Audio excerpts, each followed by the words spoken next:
Muy buenas a todos, somos Temi, Iván, Titi, Alejandro, Ángel y David y vamos a realizar una ruta barroca por Alcalá de Henares.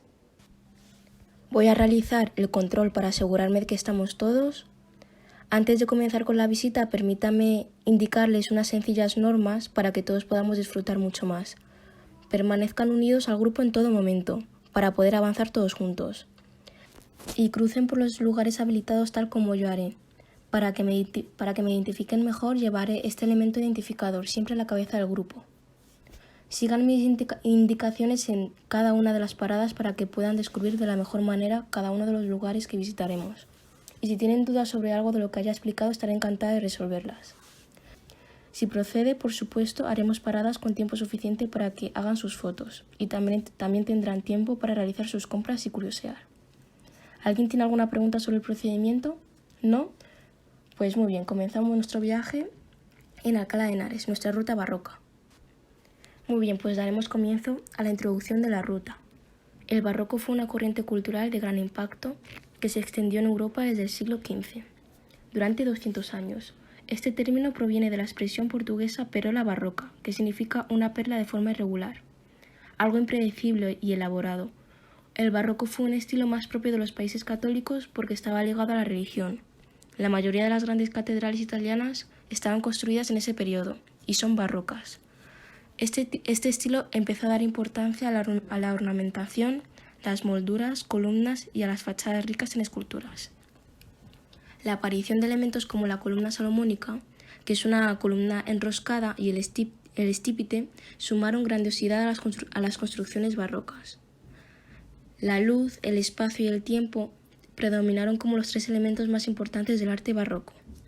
Se usaron muchas figuras angelicales, efectos decorativos e ilusionistas. Fue el estilo favorito de los grandes monarcas y se expandió desde Roma al resto de Europa, aunque nunca llegó a Holanda e Inglaterra. Otras cualidades del barroco fueron el movimiento, la exuberancia, la riqueza, la grandiosidad, la vitalidad e incluso el drama.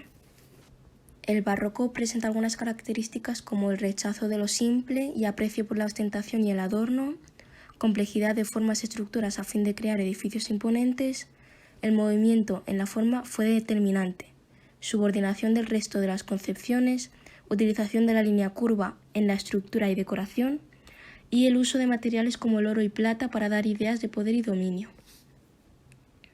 El barroco se divide en 3 periodos, ese va a ser nuestro hilo conductor. Y el primero es el barroco temprano, que abarca desde 1590 a 1625. El segundo periodo es el alto barroco, que abarca desde 1625 a 1660. Y el tercer periodo es el barroco tardío, desde 1660 a 1725. Bueno, pues comenzamos nuestro viaje con Alejandro Palomino, que nos va a presentar este grandioso edificio llamado Corral de Comedias. Muchas gracias por vuestra atención.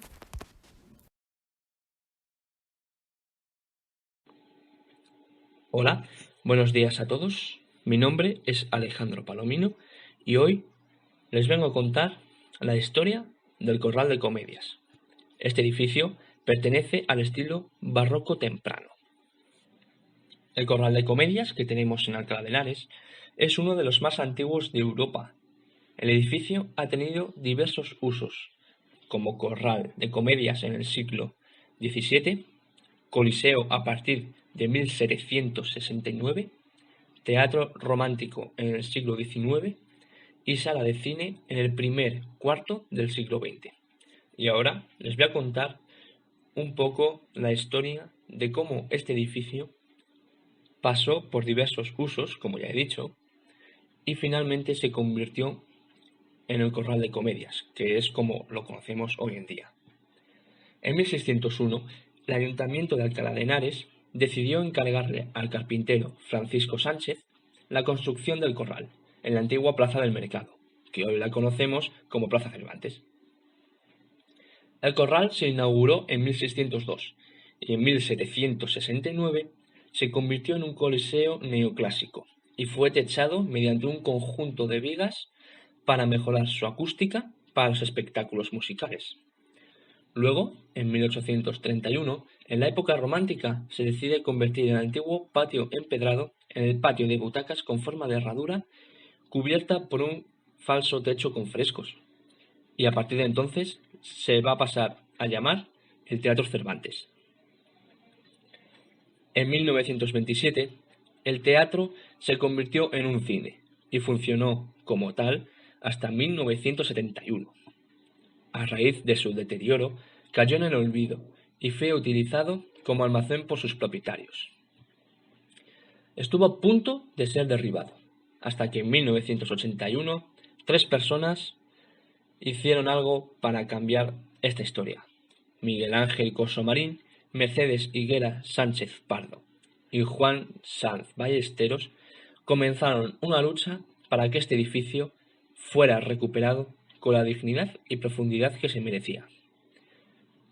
El Ayuntamiento de Alcalá y la Comunidad de Madrid convocaron un concurso internacional en 1989 para rehabilitarlo. José María Pérez González fue el arquitecto responsable del proyecto de restauración y tras 20 años de intenso trabajo, se reinauguró el 3 de junio del 2003. Finalmente, a partir del 2005, el Corral establece una programación que reúne tradición y modernidad. Actualmente, la coordinación artística se encuentra en manos de Carlos Aladro y la dirección técnica la lleva Manuel Fuster. Y ahora la historia es hasta aquí y vamos a pasar al interior y a ver las diferentes partes de este gran edificio. Vamos a empezar por el escenario, que se situaba en un extremo del patio. Era desmontable en sus inicios, pero luego se hizo fijo. Los balcones originales se aprovecharon como parte del escenario, y los camerinos de las mujeres solían estar detrás de este. La siguiente parte es el foso, que se situaba bajo el escenario y servía, entre otras cosas, como camerino para los hombres. En el patio descubierto estaba situado frente al escenario y era el lugar donde los hombres veían el espectáculo de pie. A los lados se situaban una serie de gradas desde la que también los hombres podían asistir a la representación sentados en unos bancos. Tanto el escenario como las gradas laterales estaban protegidas por un tejado voladizo. Un toldo de tela permitía techar el corral para proteger del sol al público en épocas que hiciese más calor, como julio, agosto. La siguiente parte son los aposentos, que eran habitaciones que daban al patio a través de los balcones y las ventanas de las casas que rodeaban al teatro. Eran lugares reservados para las personas nobles, fueran hombres o mujeres. La cazuela era el lugar donde se situaban las mujeres de clase más baja. Se encontraba frente al escenario y solía contar con gradas donde se podían sentar. Luego también están los aposentos de las autoridades, que era un espacio que se encontraba encima de la cazuela y desde ellos asistían a las representaciones concejales y otras autoridades del lugar. Luego tenemos el piso alto. ¿Qué es este lugar? Pues en este lugar se encontraban los desvanes, que eran aposentos muy pequeños donde se situaban la tertulia de los religiosos y también había una segunda cazuela. La siguiente parte es alojería. Y se preguntarán, ¿qué es eso? ¿Para qué servía? Bueno, la alojería servía para vender barquillos y también una bebida llamada aloja, que es una bebida que consta de una mezcla entre agua, miel y canela. Por aquellos tiempos estaba prohibido vender alcohol, pero había una pequeña excepción, ya que era común mezclar esta bebida aloja con el vino. Por último, y no son los menos importantes, son los músicos. No solían ser más de 3 y actuaban en un lateral del escenario sobre un pequeño estrado. La representación incluía la presencia de un alguacil, que tenía como función pues que no haya ruidos, alborotos, escándalos y muy importante que los hombres y mujeres no estuviesen juntos sino apartados. Así en los asientos como en las entradas y salidas para que no hiciesen cosas deshonestas. Además del alguacil existían figuras como el apretador, que era el encargado de empujar o apretar hasta sus asientos a las personas que habían pagado para ver el espectáculo. Y otra figura era el mantenedor del orden, que como su nombre indica, era el que se encargaba de que todo estuviese en orden y en calma. Y hasta aquí mi explicación. Espero que les haya gustado, que pasen un buen día y muchas gracias.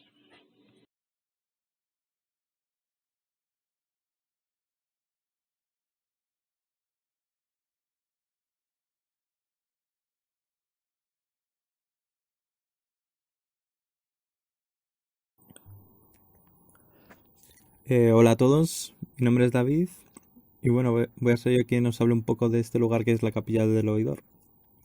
La Capilla del Oidor está ubicada al fondo de la Plaza Cervantes, donde podemos ver los restos del ábside de lo que fue la antigua parroquia de Santa María la Mayor, y fue destruida por un incendio en julio de 1936. Y su torre, hoy recuperada como mirador, desde donde se aprecian unas excelentes vistas de la plaza y de la ciudad. Se levanta a mediados del siglo XIII en lo que hoy es el frente este de la plaza de San Diego. Y en 1543 se traslada a lo que era la iglesia San Juan Bautista de los Caballeros, que es derivada totalmente a mediados del siglo siguiente para construir una nueva iglesia, pero la falta de recursos impidió que se llegara a construir. Se conserva alguna de sus capillas, que ahora son la oficina de turismo y el centro de exposiciones, y donde se puede encontrar la capilla de Cristo de la Luz o de la Antezana, que es de estilo barroco. El mayor interés se centra en la Capilla del Oidor, llamada así porque fue fundada por el oidor del rey Juan II de Castilla, don Pedro Díaz de Toledo, a comienzos del siglo XV, para el enterramiento de su familia. Con motivo de su restauración, se trasladó en 1905 a este lugar la pila donde recibió las aguas bautismales Miguel Cervantes el 9 de octubre de 1547. Se expone en la capilla una copia del libro de los bautismos de la parroquia de Santa María. Contiene la partida de Miguel de Cervantes y la de sus 4 hermanos, igualmente bautizados en esta parroquia. Y bueno, ahora sí, acompañando a mi compañero Iván, vamos a pasar a ver la Facultad de Filosofía y Letras. Si tienen alguna pregunta me la pueden formular ahora. Gracias. Buenos días a todos. Lo primero es presentarse, así que muy buenas. Soy Iván y hoy voy a ser vuestro guía en este maravilloso edificio, que espero que todos lo conozcamos ya, porque tiene muchísima historia y es pues, el Colegio de Málaga, mejor conocido como la Facultad de Letras y Humanidades de Alcalá de Henares. Pues como lo acabo de decir, pertenece al conjunto de la Universidad de Alcalá de Henares. Y como lo primero que quiero deciros es, espero haceros muy interesante la visita y que sea lo más amena posible. Mi intención es que salgáis de aquí habiendo aprendido algo. Con eso ya me doy yo por satisfecho. Pues bueno, para comenzar vamos a introducir un hilo conductor para poder unir este edificio con los anteriores edificios que hemos visto ya en esta ruta o con los que vamos a ver a continuación. Y esto va a ser situar un poquito el edificio en qué época del barroco pertenece. Pues bien, este edificio se fundó en el año 1610. Entonces, lo podemos clasificar en el periodo del barroco temprano. ¿Por qué? Me preguntaréis. Pues porque el barroco temprano se comprende entre los años 1590 y 1625, por lo cual sería barroco temprano. Muy importante también, hay que saber que este edificio hace parte del conjunto de la UA, de la Universidad de Alcalá de Henares, y concretamente es la Facultad de Filosofía y Letras. Bueno, la localización, ¿dónde se encuentra? Imagino que todos sabréis, pero se encuentra en la calle Colegios número 2, al lado de la Plaza Cervantes, plaza más conocida por todo el mundo. Bueno, como ya he dicho antes, se fundó en el año 1610. ¿Por quién? Pues por un obispo, el obispo don Juan Alonso de Moscoso, que fue un gran obispo que ejerció su labor como obispo, valga la redundancia, en Guadix, en Málaga y en León. Bueno, ahora vamos a hablar del nombre, del edificio? Bueno, digo el nombre por decir algo, porque este edificio tiene muchos nombres, y es un gran lío. El primer nombre por el que yo conocí este edificio es el Colegio de Málaga, ¿vale? ¿Por qué es el Colegio de Málaga? Si diréis, está en Alcalá de Henares, ¿qué sentido tiene esto? Pues sí, tiene su sentido. Porque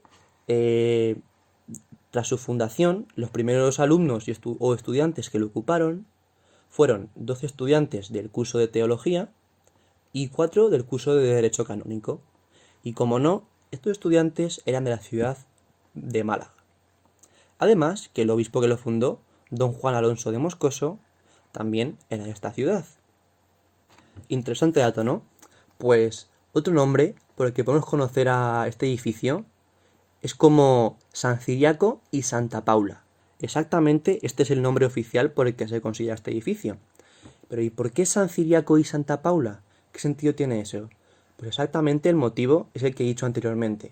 Tiene que ver con Málaga, ya que estos dos nombres, digamos, son los santos, son los patrones de la ciudad de Málaga. Y no hemos acabado con los nombres porque tiene más nombres. También es conocido como el Colegio de las Palomas. ¿Por qué me digo esto? Ya sí que es extraño.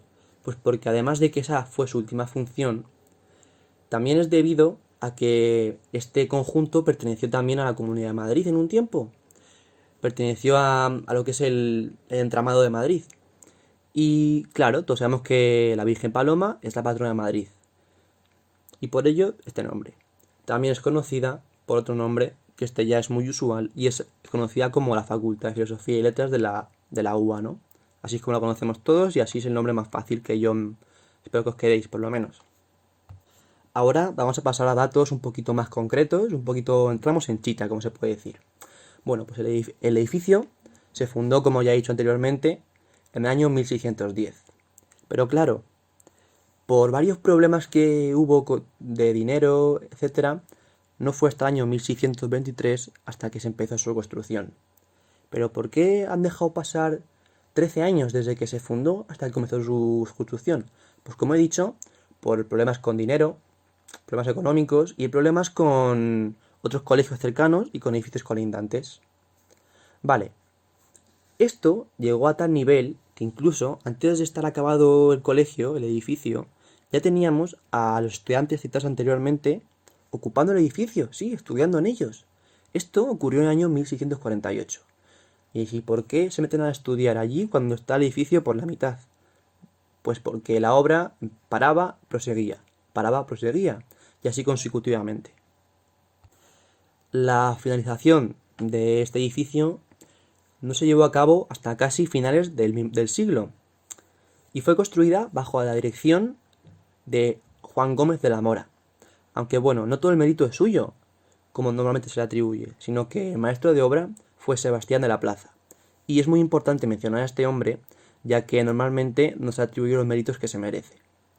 Pero bueno, aunque tras su finalización, también se debe a otros dos alfiles, ya que, pues como he dicho, fue en un tiempo prolongado y ya los hombres no podían seguir trabajando. Y estos dos alfiles que se encargaron de acabarla fueron José de Ocaña y Francisco González. Bueno, pues en el año 1781 se unieron a este colegio otros 3 colegios. Me diréis, ¿cuáles son? Pues el Colegio Menor de Lugo, el Colegio Menor de León y el Colegio Menor de Aragón. Se unieron y se refundieron en este. Y en el año 1788 se otorgaron nuevas constituciones. Al edificio se le dio el nombre Colegio Teólogo de Málaga, es decir, otro nombre más sumado a los que teníamos, pues si no eran pocos. A partir de aquí, en el año 1809, el edificio sufrió graves daños.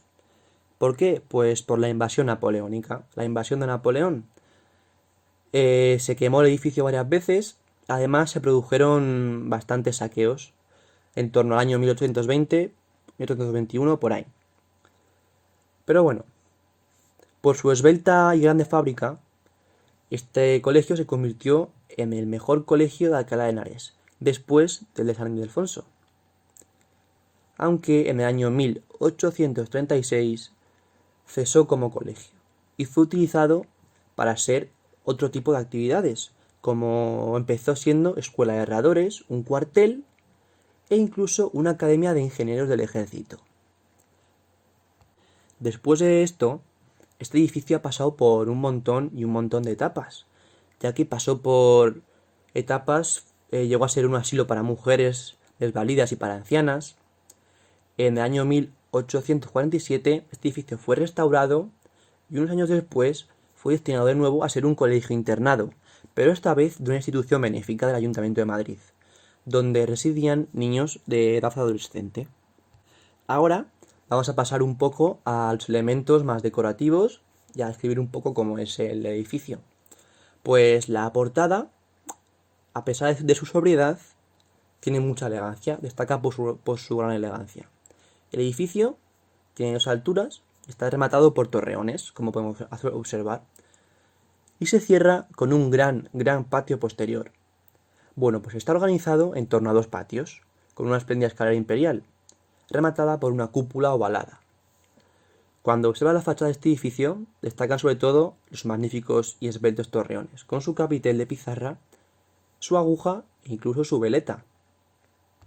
Además, también podemos destacar las 2 grandes puertas con sus arcos de medio punto, tanto la principal, que es la que sigue siendo la principal, y la de la izquierda o la del este, que es la que antiguamente se usaba como entrada para los carros. Este colegio, el Colegio de Málaga, sirvió como modelo para la arquitectura barroca madrileña. Como ya hemos dicho antes, cuenta con 2 grandes patios llenos de arcos unidos por medio de una gran escalinata, que también lo he dicho antes, pero esta escalinata es de estilo napoleónico. Y aquí viene un dato importante que quiero que os quedéis con él. En uno de estos patios se encuentra una fuente muy famosa barroca, la Boca del León, diseñada por Miguel de Arteaga en el año 1765. Esta fuente es una fuente que es, como su nombre indica, una cabeza de león esculpida con su boca abierta. Pues la historia de esta fuente es muy interesante, ya que protagoniza una vieja leyenda. ¿En qué se basa? La leyenda decía que un hombre construyó esta fuente para jurar fidelidad a su esposa, pero luego este hombre fue infiel. Entonces la moraleja es que si este hombre mete la mano en la boca del león, el león le devoraría la mano. Y así es como se prueba la fidelidad de los novios, maridos y amantes. Una bonita historia, pero para nada creo que sea real. Bueno, pues finalmente fue adquirido por la Universidad de Alcalá, como ya hemos comentado anteriormente, en el año 1883 y fue la sede de la Facultad de Filosofía y Letras. Pero para que fuera una facultad de Filosofía y Letras primero era necesario acondicionarlo, ya que había muchas zonas que habían sido pues almacenes y que habían estado en estado de abandono. Además, el edificio presentaba varios problemas de humedad, y tanto en las plantas bajas como en las altas, aunque esto no afectaba del todo a la estructura del edificio, pero se planteó construir nuevas edificaciones en el patio posterior. Y se realizó un proyecto con una geometría, que finalmente se proyectaron 2 naves laterales, la este y la oeste. Es decir, explicado en cristiano, se hicieron 2 nuevas torres, la este y la oeste. Y aprovechando que se hicieron 2 torres nuevas, se aprovechó para derribar la torre construida en los años 60, ya que se quedaba antigua y obsoleta. Así también faltaban muchas cosas por poner y por acondicionar para que esto fuese una facultad en condiciones. Como no, una gran biblioteca no puede faltar para almacenar libros, conocimiento, también habitaciones para estudiantes, para sirvientes, para cualquier tipo de persona que usase la universidad. También se ordenó construir una capilla con una sacristía y un refectorio. Ahora ya sí, la universidad está preparada para ejercer su función. Y por aquí han pasado mucha gente muy ilustre, personas que de verdad tienen un nombre en la historia. Mucha gente importante que acabó su carrera universitaria en esta universidad, como los citados como los que voy a citar ahora mismo, como por ejemplo pueden ser Antonio de Nebrija, Jerónimo Zurita, Ambrosio de Morales, Melchor Cano, Ignacio de Loyola, Benito Arias Montano, Francisco Suárez, Lope de Vega e incluso el famosísimo e ilustre Tirso de Molina. Bueno, pues recapitulando un poco, este edificio se construyó con la finalidad de ser un colegio y acabó siendo un montón de cosas. Ya recordamos que fue un cuartel, que fue un internado, que fue un lugar para acoger a personas mayores. Ha pasado por muchas épocas. Pero finalmente todos lo conocemos como es ahora, la Universidad de Alcalá de Henares. Y bueno, por mi parte no tengo nada más que explicar. Espero que os haya gustado mucho la visita por la facultad. Espero que hayáis aprendido algo de esta maravillosa universidad y de esta experiencia. Y pues nada, les deseo un buen día, que sigan con el tour y espero que disfruten tanto como de mi explicación como de las de mis compañeros. Así que adiós y nos vemos pronto.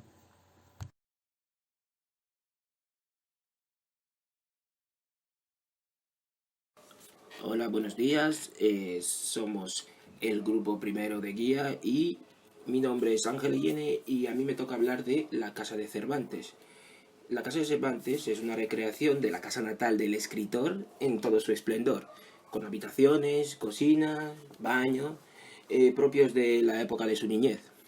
Este recurso, situado en la calle Mayor, es el lugar de nacimiento del escritor español, Miguel de Cervantes, el 29 de septiembre de 1547, aunque en realidad se dice que no vivió exactamente en aquel museo, sino que es una recreación de la antigua finca de Cervantes en donde pasó su infancia.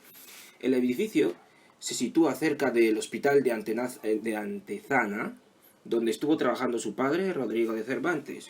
El ayuntamiento compró la finca en 1954 para instalar el Museo Cervantino en él y ese mismo año lo cedió al Ministerio de Educación Nacional. Fue inaugurado en 1956 y como en 1985 fue transferida a la Comunidad de Madrid, se reformaron algunas estancias, aunque conservando las partes originales.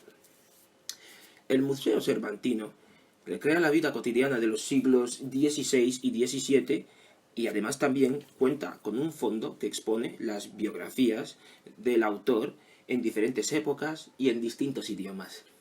Se utiliza para diferentes actividades como talleres infantiles u otras exposiciones. Las estancias se distribuyen en dos plantas que están en torno a un patio principal con columnas en el fondo, y en el fondo podemos encontrar el pozo que era para abastecer de agua tanto a los residentes de la casa como a los invitados. En la planta baja se utiliza como zona pública para recibir a los invitados del padre del escritor. Ahí es donde él recibía a sus pacientes. Mientras que en la planta alta, esa está reservada para la gente que está viviendo ahí, era más privada. Y en la planta alta nos encontramos con dos salas reservadas para exposiciones temporales de cualquier autor o artista que haya venido a revelarlo en la sala. Bueno, esto es lo que tenemos de la Casa Cervantes y ahora voy a dar paso a mi compañera Temi, que nos va a llevar ahora nos va a llevar al convento de San Juan de la Penitencia. Eso es todo y muchas gracias. Bueno, pues estamos ante el convento de San Juan de la Penitencia, más conocido como el de las Juanas. Fue fundado por el cardenal Cisneros en 1508 como convento para religiosas franciscanas, colegio de doncellas y hospital de mujeres. Esta edificación pertenece al estilo barroco temprano, ya que abarca desde 1590 a 1625 y es catalogada bien de interés cultural.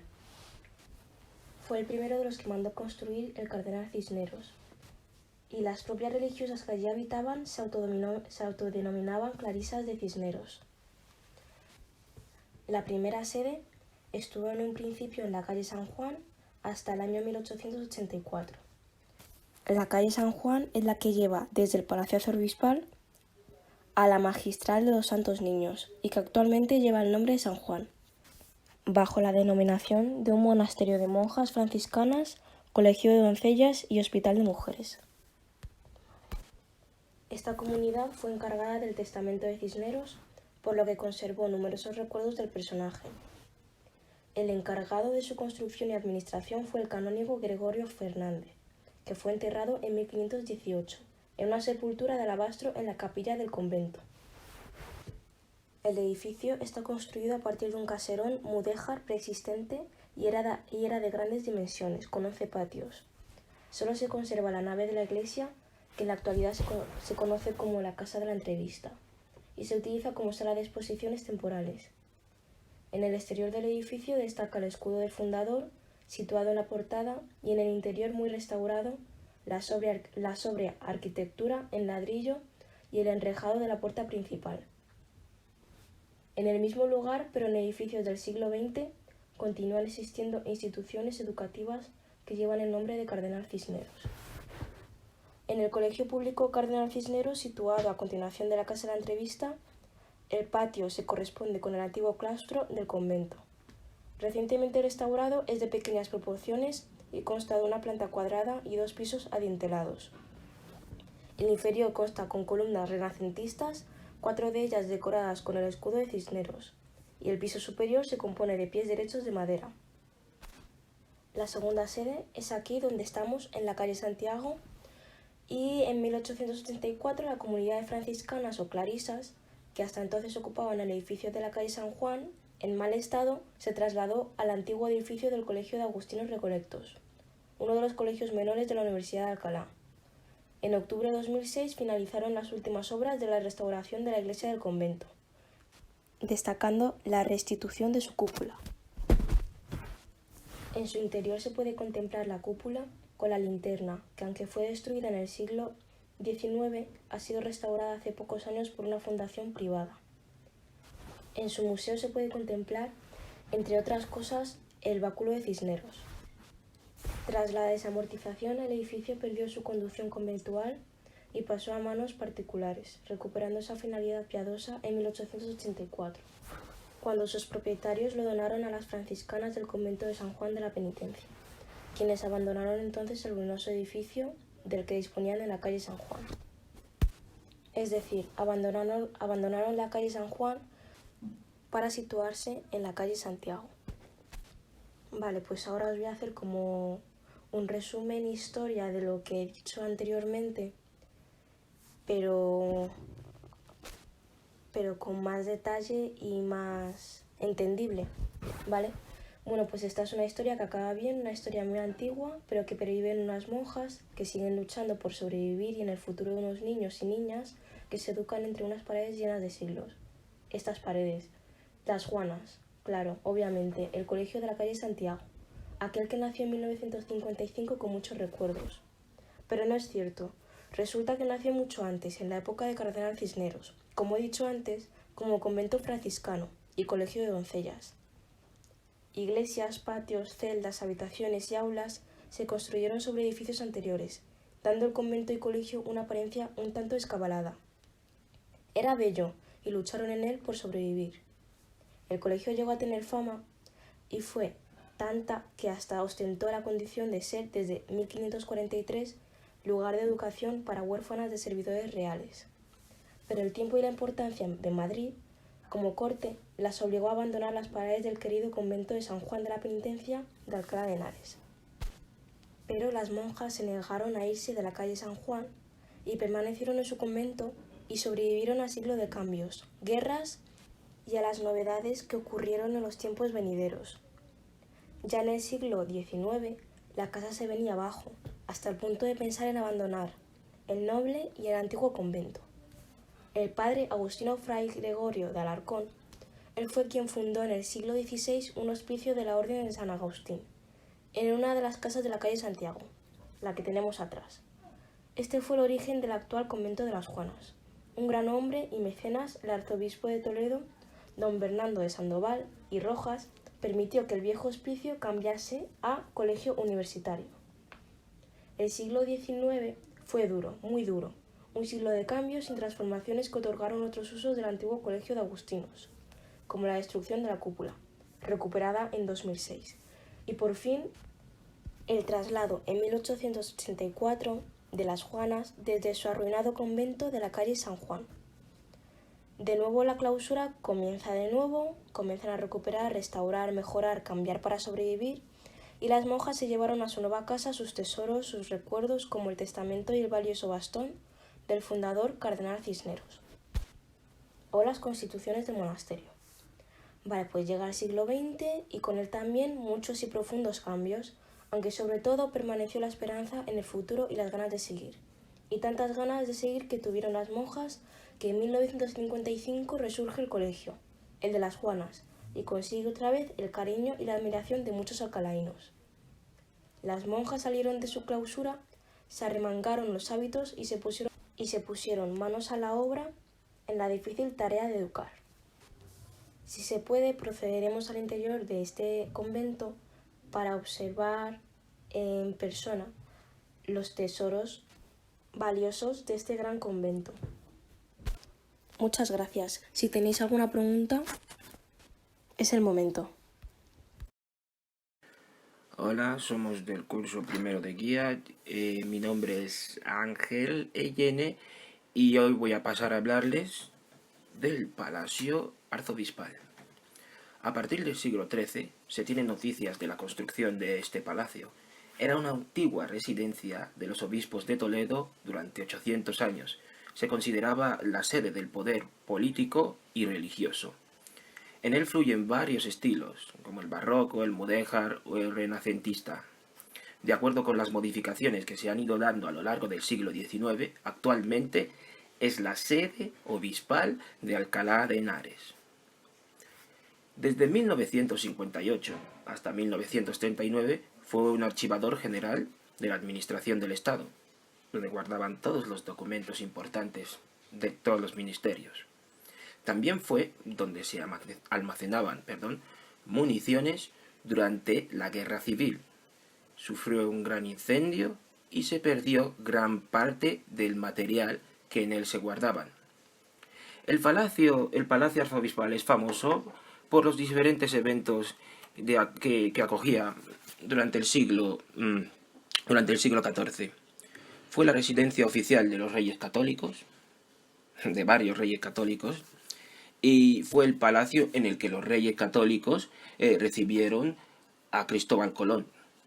También residió en él el hijo de Juana la Loca, Francisco I, emperador alemán. Desde el Torreón 14 se accede al Antiquarium, donde nos muestra restos del Palacio Arzobispal. Se pueden ver las galerías y también ofrecen una visita, ofrecen la posibilidad de subirse a la muralla y que las torres son visitables, que se pueden visitar, para tener una vista más amplia del palacio.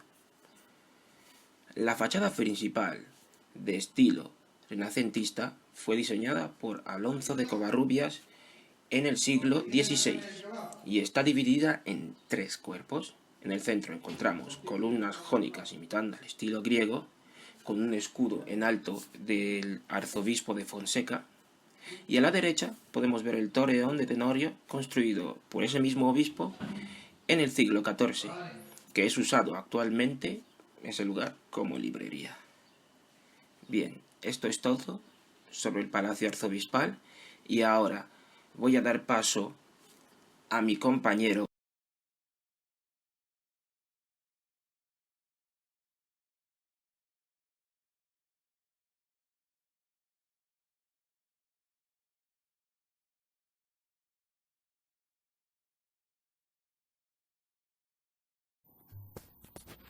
Bien, pues voy a hablaros sobre el siguiente punto de la visita, que es el Colegio de los Dominicos, que a día de hoy es el Museo Arqueológico de la Comunidad de Madrid.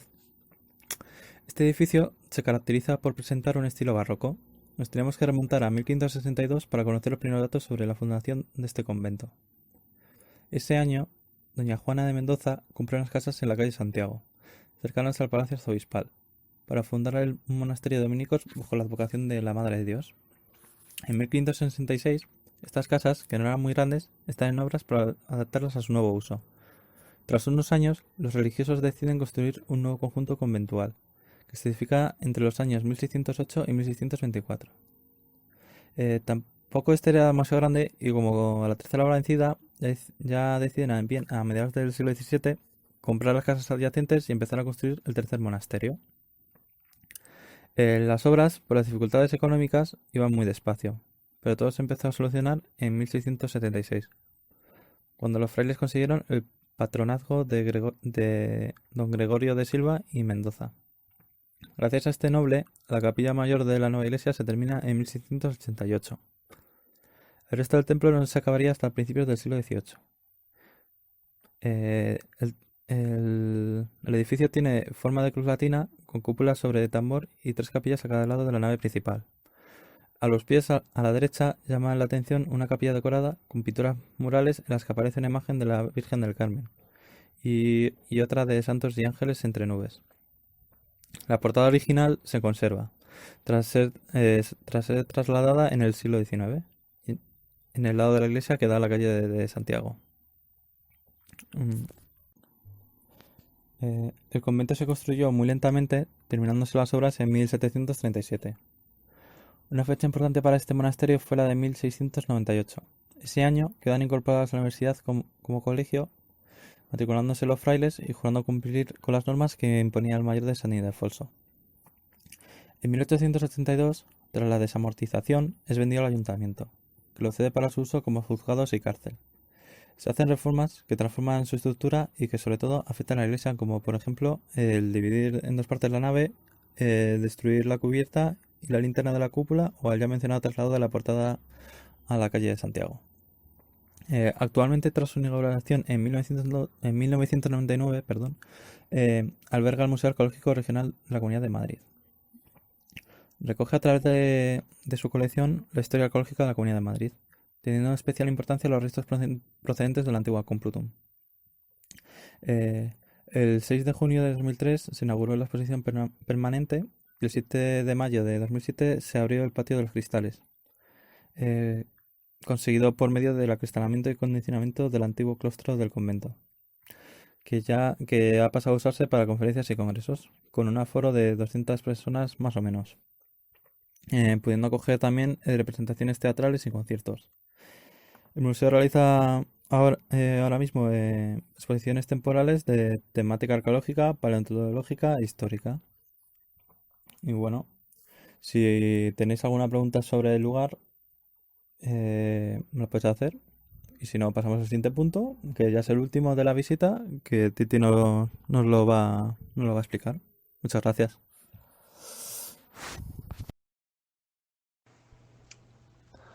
Hola, muy buenas a todos. Vale, hoy os voy a hablar yo sobre el convento de las Bernardas, situado en Alcalá de Henares. Bueno, este monasterio cisterciense, vale, de San Bernardo, es el más importante de los conventos de clausura del siglo XVII en Alcalá de Henares. Está situado en las proximidades del Palacio Arzobispal y del Museo Arqueológico Regional. Fue fundado en el año 1617, ¿vale?, por el cardenal don Bernardo Sandoval y Rojas en el barroco temprano, una época que se caracteriza por la simetría, la asimetría, ¿vale?, y sobre todo por la intensidad e importancia del uso del color. Estas características principales, ¿vale?, son las que brindaron un rasgo distintivo frente a otras obras del momento.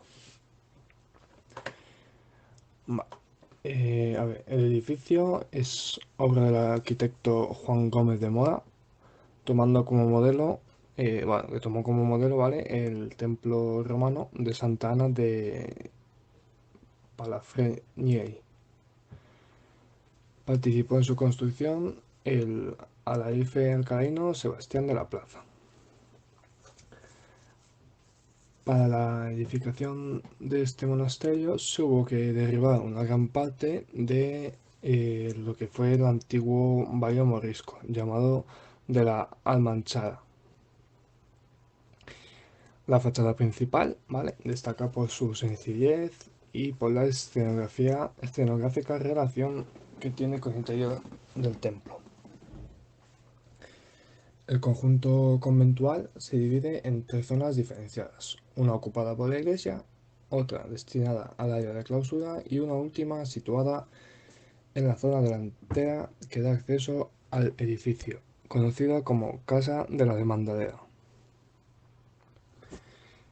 La iglesia es el elemento arquitectónico más importante, por varias razones, tanto por su forma como por su significado dentro del barroco madrileño en el siglo XVII. Se trata de un templo muy singular, con una planta elíptica con 6 capillas, de las cuales las diagonales repiten a escala menor el óvalo del gran espacio central cubierto con cúpula. Su monumental fachada, construida en ladrillo, tiene separados sus 3 cuerpos con impostas de piedra blanca, delimitando los 3 espacios simbólicos del templo. El inferior y más sobrio, utilizado por los fieles. El cuerpo medio, dedicado a la dignidad arzobispal, y por último, con escudos. Con dedicada dignidad arzobispal mediante escudos del fundador y con una hornacina con la imagen de San Bernardo. Y por último, el superior, rematado por un frontón triangular que se correspondería con la zona celestial. La casa de Mandadera está ubicada sobre la puerta de acceso del convento y se organiza en torno a un patio central de características similares a las del resto de patios domésticos de la ciudad. Recibe este nombre porque allí residía la persona encargada de realizar los recados en el exterior del convento.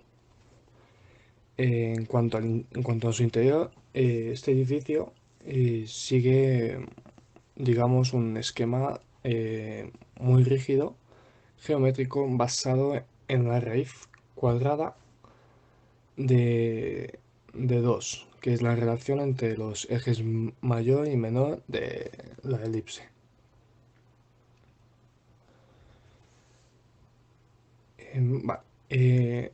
El presbiterio, ¿vale?, está basado en el número áureo, de modo que, por medio de sucesivas desmultiplicaciones del mismo, obtenemos la medida de todos sus elementos, incluido el baldaquino, y es que en el baldaquino se aunan arquitectura, pintura y escultura en una armonía ejemplar. Bueno, y con esto quedaría terminada la explicación sobre este maravilloso convento.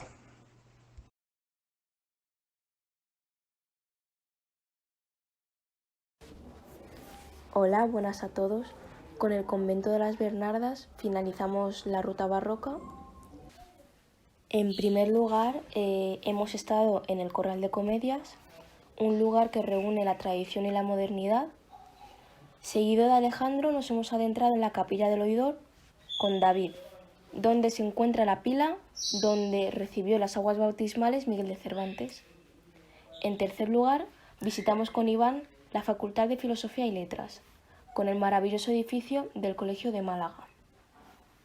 Posteriormente, recorrimos con Ángel la Casa de Cervantes, un museo cervantino que recrea la vida cotidiana de los siglos XVI y XVII. Conmigo recorrimos el convento de las Juanas, edificio en el que habitaban las clarisas de Cisneros. Seguimos con Ángel y el gran palacio arzobispal. Y en el séptimo lugar, antes de llegar aquí, visitamos con David el convento de los dominicos. Espero que os haya gustado la ruta barroca y si tenéis alguna pregunta respecto a los lugares que hemos visitado, sin ningún problema intentaremos contestarlas de la mejor forma posible. Y por supuesto, agradecemos vuestra atención hacia nosotros y el haber respetado las normas de seguridad. Muchas gracias a todos y espero que os vayáis con algo nuevo aprendido.